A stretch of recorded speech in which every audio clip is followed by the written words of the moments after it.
బండి వాడుతున్నారు మీరు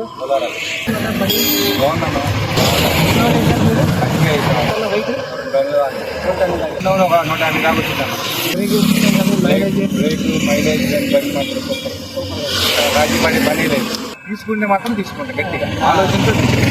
దాంట్లో మాత్రం డౌట్ ఏం లేదు. ఎవరైనా కస్టమర్ అడిగినా మీకే రికమెండ్ చేస్తా. అన్ని మాత్రం సూపర్గా ఇంకా అటు దోస్తులకి వెళ్తే వెళ్ళమాలంటే ఇంటరాలు తీసుకునే చెప్తా. అలాగే అన్న తప్పకుండా అన్న. ఓకే థ్యాంక్స్ అన్న.